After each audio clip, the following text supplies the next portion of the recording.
Nah, saya justru ingin bercerita yang sebaliknya, kisah orang yang menua yang tidak bersyukur. Tapi kemudian dia menemukan cara menulis ulang hidupnya itu. Ya.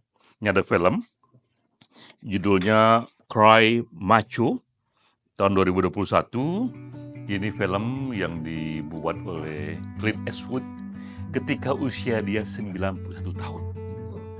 Itu dahsyat sekali ya. Jadi ini kisah film ini seorang superstar rodeo. Rodeo itu olahraga di Amerika yang menunggang kuda liar itu, yang minta ampun liar dan orang senang menontonnya itu ya.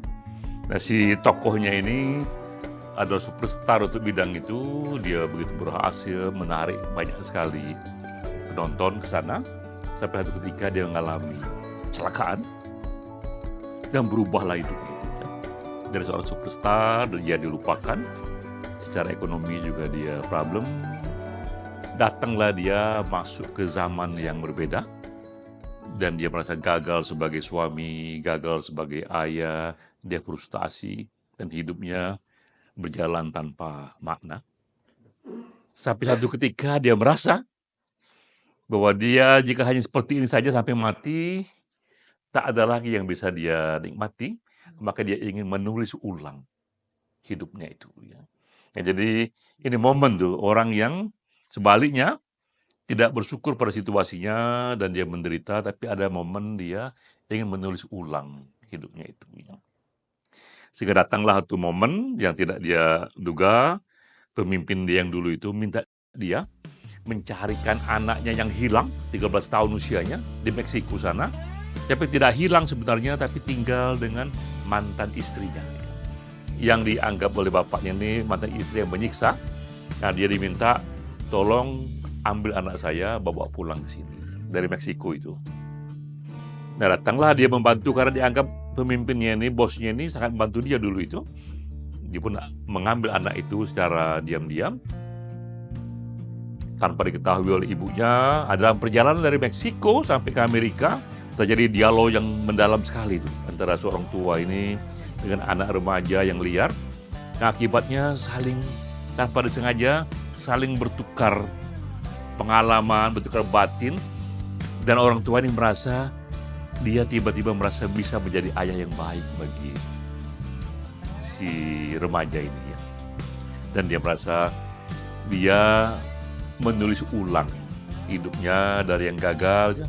Tapi di akhir ininya, waktunya dia bisa menjadi ayah yang baik dengan mencoba berbuat berbeda kepada anak ini.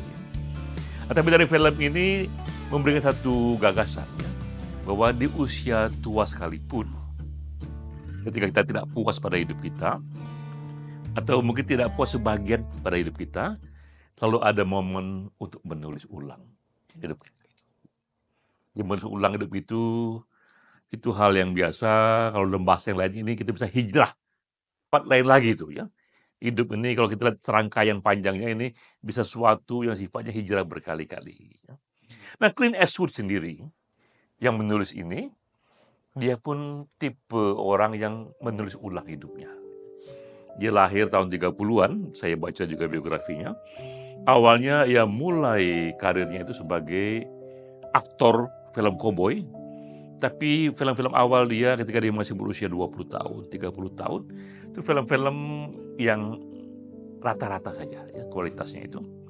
Tapi akhirnya dia merasa nggak puas dengan situasinya, dan dia mencoba menjadi sutradara ya. Tahun 71 dia jadi sutradara, umurnya 40 tahun itu.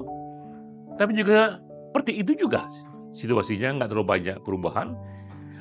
Datang justru ininya, perubahan kualitasnya itu ketika dia berusia 60 tahun. Ya. Jadi kita lihat ya, usia 60 tahun itu, untuk kasus Clint Eastwood, justru itulah usia ketika kita bisa berkarya jauh lebih mendalam. Karena di usia 60 tahun ke atas, secara pemikiran ya, mungkin fisik melemah, tapi secara pemikiran, secara pengalaman itu kita mengalami akumulasi pengalaman yang makin kokoh, ya, pengetahuan yang lebih banyak. Jadi kalau kita berkarya akan jauh lebih matang. Ya. Nah, pengalaman Clint Eastwood, dia menulis ulang semuanya, dan dia katakan dia mulai saat ini dia ingin punya studio sendiri, tidak mau dia ikut lagi pada studio orang yang memiliki sendiri tuh standarnya, karena dia ingin bebas berkarya ya. Dan dia pun membuat film-film yang berbeda. Itu ada film judulnya Unforgiven ya. Itu saya nonton tahun 92, itu dapat Oscar itu ya. Oscar buat filmnya, juga Oscar buat Clint Eastwood. Dia bikin lagi $1 Million Baby tahun 2004 ketika usia 74 tahun. Juga dia dapat Oscar juga untuk film terbaik, juga sutradara terbaik untuk dia itu ya. Nah, terakhir ini tahun 2021, usianya 91 tahun, kembali dia bikin film lagi itu. Soal tadi itu, Cry Macho itu ya. Nah, kita lihat dalam sejarah ya, ternyata orang-orang yang berkarya itu, termasuk Picasso berumur 90 tahun, juga dia masih berkarya ya. Jadi kalau masih 60 tahun itu, kalau kita bandingkan dengan ini, 60 tahun masih remaja itu ya. Sementara mereka di umur 90 tahun masih berkarya dan masih bagus berkaryanya. Nah, lalu terus saya mencoba mengeksplor ya, apa yang membedakan orang-orang yang udah tua, semakin tua, tapi dia tetap berkarya, dan orang-orang yang kemudian memilih pensiun, memilih menyepi ya, dan merasa udah cukup hidupnya ya. Yang membedakan itu memang 3 hal itu ya. Pertama, api dari passion setiap pribadi. Orang-orang yang berkarya ini merasa bahwa hidupnya nggak akan pernah selesai untuk berkarya karena passion dia kuat sekali. Dan passion itulah yang membuat dia merasa sense of purpose dia.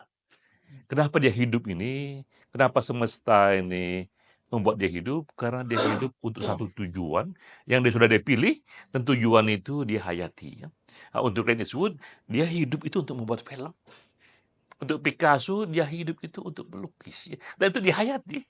Sehingga ketika dia masih hidup, selama itu pula, dia ingin tetap berkarya itu. Ya.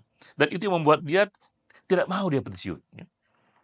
Apalagi kalau fisik dan pikirannya tidak menjadi penghalang. Ya. Dia terus saja dia membuat karya-karya sampai sekarang ini. Clint Eastwood pun sedang membuat karya terbarunya itu ya. Di usia sudah sekarang ini sudah 94 tahun itu. Ya.